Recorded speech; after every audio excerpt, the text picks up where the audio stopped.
The landscapes painted by the Impressionists, in which their subject matter was light, atmospheric effects, and how to obtain the glimmering effects of atmosphere, the vibrancy of light, and they were able to do it through their technique. In a sense, the Impressionists, in their paintings of painting landscapes or even the human forms, brought about the dissolution of form itself, which was held to be of great importance. So much so that Renoir, who was one of the important Impressionists, was very unhappy with this dissolution of form and moved away to create his own classical style. The four most important post-Impressionists who followed the Impressionists were George Seurat, Paul Cézanne, Vincent van Gogh, and Paul Gauguin. These had learned from Impressionism and they wanted to make Impressionism, the form in the works, permanent and perfect. And this, they were able to do it because the Impressionists had led the way in the dissolution of form. George Seurat had a very short life, but he left behind one of the most important painting which served as a manifesto, and that is the Sunday afternoon on the island of La Grande Jatte. In this painting, which shows a landscape by the river Seine, and it was a picnic spot which the Parisians enjoyed over the weekends. It was also an industrial area, and here Seurat invented two important methodologies in painting. One was the method of painting, which is rather known as pointillism, in which he used small dots of paint and constructed his entire composition. The second was known as divisionism, and this is very important, and it was based on the scientific study of light and color. In order to get the vibrancy of the effect, Seurat never mixed his colors on the palette in the same way as the Impressionists also had never mixed the colors on the palette and used directly the blues and the yellows to obtain the vibrancy and the varieties of tones of greens. So also Seurat follows the same methodology. But since he paints in tiny dots, he would take a particular tone of blue and its various shades and tints, and then take a particular hue of yellow with its tints and shades, and then apply these as dots juxtaposed next to each other and allow the eye to mix at a distance. So much so that when we look at the works of Seurat, the pointillistic technique is very obvious, but the colors emerge as various shades and tones in a very permanent forms. They don't seem to just merge, but they seem to allow the eye to show that these are the various tints and various shades. So Seurat painting, his very important work, The Sunday Afternoon on the Island of La Grande Jatte, became almost a manifesto of what came to be known as Neo-Impressionism. Neo-Impressionism under Seurat, and he painted not many landscapes as such, but this is the one which is most outstanding, in which all his discoveries, all his innovations, and all his various experiments were brought together. It's a huge painting, almost 10 feet by 7 feet, and every square inch almost has about 2,000 to 3,000 dots in its place, and these are mixed by the eye, and that is why when we look at most of these Impressionists and the Post-Impressionists, particularly Seurat's paintings, the vibrancy still remains. So what Seurat did of Impressionism was like a fanatic housewife who enters a bachelor's apartment and cleans up everything, throwing out that was unnecessary. And in the works of Seurat, that is what exactly he did. He brought the form to its original idea of what form should be without allowing it to be disrupted or to be dissolved in the effect of light. Though the effect of light can be seen, it is a light that we understand it to be that of an afternoon light, with the shadows playing, etc. So in this way, Seurat painted landscapes not to depict the landscapes, but to show that how Impressionism can be refined and made more permanent through his methodology of painting, which is known as pointillism, and through his use of colors, which he divided it and came to be known as divisionism. Now, when we come to Paul Cézanne, we find that Cézanne was more interested in bringing back the autonomous structure of a painting and to return to its pristine state of its two-dimensionality. But it should be remembered that for all of these artists and the post-impressionism, it was very difficult to get away from the subject matter. So the subject matter remained, but the way their vision and their perception was what made it different. So their landscapes was not to show any emotions or not to show any sublimity or awesomeness or the monumentality of nature, but rather to show that how forms from nature can be used by the artists according to his sensibility. And that is why Cézanne always considered his landscape paintings as constructions after nature. And as a matter of fact, any painting of Cézanne, whether it's a landscape or a still life or even the human forms that he painted, are always meticulous formal organizations. They are very meticulously, formally rendered, his forms, his colors, etc., that approach more of abstraction rather than the realistic representation. And he always said that meditate in front of nature, and that the artist must obtain the sensations from nature. The sensations that he referred to were the forms. And that is why his very famous dictum and axiom was, look at nature in terms of the cylinder, the prism, etc., and create geometric forms of that. In other words, reduce the forms in nature to its essentials. Another important dimension of Cézanne's landscapes was that he brought about what is known as the flat depth. He wanted to maintain the flatness of the painting, that is mainly the two-dimensionality of the painting, and at the same time, depth was something that he could not get away with. That would take some time, and it would be the cubists who would bring about this dissolution of space and hence bring about a complete two-dimensionality.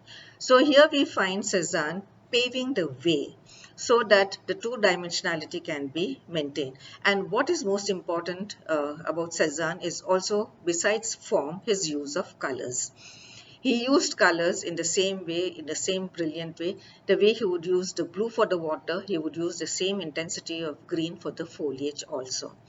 And he used colors which were warm colors like oranges, etc., which generally one would use it for the background. He would use it in the foreground and use the uh, cool colors also in a similar way. So what has to recede will always be in front, and what has to coming in front will be in the background. Also, that permanent structure compositions that he created was also the result of the type of brushstrokes that he developed. He painted in short parallel strokes that gave the impression of tightness, tautness, and the tension, making his compositions very compact and permanent. And his favored subject was the Mount Saint Victoire that was very close to the town where he lived at Aix-en-Provence. Mount Saint Victoire remained his perennial inspiration, and he painted it till the end of his life. And in these mountainscapes of Saint Victoire, one can see as to how Cézanne has applied his sensations of forms that he has derived from nature, the colors that he uses, so that one always perceives the flat depth in his works. And eventually, as he continued to paint and develop his forms and his colors, he almost reached an abstraction where Mount St. Victor seems to dissolve in his various forms and brushstrokes and colors. So this was one of the most important contribution of Cezanne, where he wanted to bring back painting to its autonomous structure and to its intrinsic value of two-dimensionality, and which he was able to achieve to a considerable extent in his landscapes. Remember that subject matter as such was still not possible for the artist to move away completely from, but they made use of the landscapes in order to project their visions or their idea of a formal structure, and that is what Cezanne was able to do. Both Cezanne and Seurat, to a large extent, were classic in their approach to making art, where there was more logic and reasoning. It was more of an intellectual approach rather than an emotional one. But when we move on to the two other artists, namely Vincent van Gogh and uh, Paul Gauguin, the whole approach becomes very emotional, very subjective. Vincent van Gogh, as we all know, was an artist who was extremely emotional, and it is in the crucible of his art that he was able to find the emotional expression that he wanted to express for humanity as such. His love and his feeling for humanity mainly came through his paintings, particularly the landscapes. And here we find Van Gogh also making use or inventing a new technique of painting whereby he used palette knife and brush work, but taking the pigments directly uh, from the tubes and applying it on the canvas. And his brush strokes were not regular, but rather they were curvy, they were full of motion and movement, and it showed the uh, restlessness of his mind and particularly of his emotions as he wanted to express it. And what he was going through at that particular moment was expressed not only through these restless brushstrokes but also through his colors, which he used it in the way he perceived it to be that would express emotions. And that is why he says that he would call it as the marriage of two complementary colors. Complementary colors are dynamically opposite, but when they come together, it creates its own effects. And in this way, we find Vincent van Gogh making use of his technique and his methodology of brushwork to create a restless energy, an energy that was almost the persona of Van Gogh manifesting itself in his canvases. So when we look at his very famous painting, Starry Night, it's a blue landscape and it shows a village of Saint Remy, and it was at night that he saw the sky laden with stars, and he felt at that moment that he should be one among the stars. And with these kind of emotions, with these kind of sentiments and feelings, he painted a starry night in which the stars are elaborated and exaggerated into swirls. There's a cypress tree in the foreground, and there's also the village of Saint Remy, which can be seen in the middle ground. But it is the sky which predominates with the blue color. Similarly, he painted the landscape at Saint Remy, where he was hospitalized for quite some time, and it is the same restlessness that manifests. But his painting of 1990, which he painted, was Wheat Field with Crows. And that was the last painting which he did because he went out into the wheat field, took a gun with him, shot himself. And when he shot himself, the birds, the crows particularly, got agitated and they flew around. So that is what is seen here, the wheat field, and that's why it's known as a wheat field with crows. He walked back to his apartment and he died a day later of this suicidal attempt. So we find Van Gogh making use of landscape for his own personal reasons. When we turn to Paul Gauguin came into painting quite late, and his use of colors particularly was very arbitrary. He said when you look at nature and when you see a tree, Don't paint it as brown, but paint it as purple or yellow, as you would perceive it and not as nature gives it to you. And so in this way, we find that he was highly influenced also by the primitive arts, by the tribal arts, by the decorative arts of these people, and he brought in those effects into his works. But when we consider Paul Gauguin and his landscapes, like the landscape that he painted at Arles, is very structured, it is very composed, and the colors are not as one would see it in a landscape, but these are colors which Gauguin felt should be painted at that moment.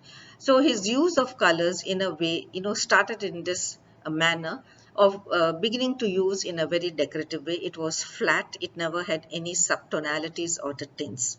And then when we move on to his Tahitian landscape, it is very clear that how he outlines every form in different colors in black, creating almost what is known as a cloisonne effect, which gives it a brilliant effect to his works.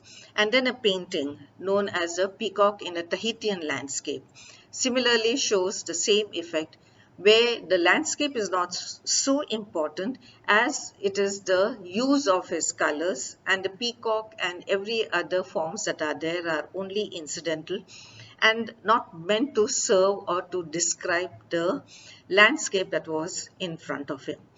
So Gauguin, who turned away from the Western civilization, calling it almost having become decadent, and turned his vision for inspiration towards the various primitive art forms, and especially in Tahiti, he discovered uh, decorative wooden forms which were brightly painted in polychromes, and this affected his sensibility. And we find that how Paul Gauguin was able to make use of colors in a very arbitrary manner, in a very decorative manner, and once again the landscapes were only incidental and did not serve any other purpose but the purpose of putting in the arbitrary colors that he wanted to create in his compositions.